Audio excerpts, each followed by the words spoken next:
జోగి రమేష్ వస్తున్నారని తెలిస్తే మరి ఆవిడ ఆగిపోయేదో లేదంటే ఈయన్ని క్యాన్సిల్ చేసేదో. రాజకీయ పార్టీలు లేదంటే ఇటువంటి మీటింగ్లు కూడా కుల మీటింగ్లో కాకుండా పార్టీలకు అనుగుణంగా చేయాలా, వాళ్ళ పార్టీ వాళ్ళనే పిలవాలా, ఆ సంకేతం ఏమన్నా జోగి రమేష్ మీద ఉన్న ద్వేషం కనబడుతుందా ఇక్కడ పార్టీకి? రాబోయే రోజుల్లో ఇక తేల్చుకోవాలి. బేసిక్గా అయితే కనుక ఇది జరిగితే ఆయా కులాలకి నష్టం. అదే, ఎందుకంటే కులాలకు అతీతంగా కలిసి ఉండటం అనేటటువంటి ముఖ్యమైనటువంటి వీళ్ళు ఇదే మామూలుగా అయితే నాలాంటి వాళ్ళం అయితే కులాలు ఏందండి పోండి అంటాం.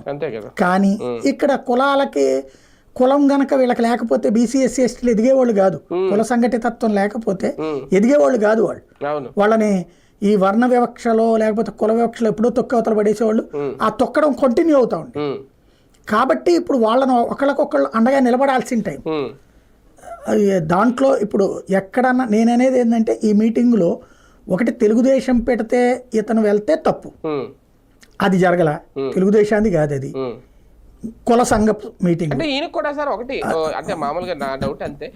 ఓకే వీళ్ళ తెలియదు అనుకోవచ్చు, గౌతు శిరీష్ వస్తే నీకు తెలియదా, పాత సారథి వస్తాడే నీకు తెలియదా, కొన్ని ఈయన బాయ్కాట్ చేయొచ్చు కదా. వాళ్ళకి తెలుసు, ఈయనకి తెలుసు. వాళ్ళకి ఈయన వస్తాడని తెలిసి ఈయనకి వాళ్ళు వస్తారని వాళ్ళు తెలియదు అని చెప్పేశారు. కులాలకు అతీతంగా అదే ఏదో చెప్తారు, ఇక బాగోదు కాబట్టి అది డిమాండ్ చేస్తున్నారు. కాబట్టి ఎందుకంటే ఇన్విటేషన్ లేకుండా వస్తారా ఏంటి? ఇన్విటేషన్ ఉన్నప్పుడు దాంట్లో రాసి ఉంటుంది కదా బేసిక్గా. కాకపోతే ఏంటంటే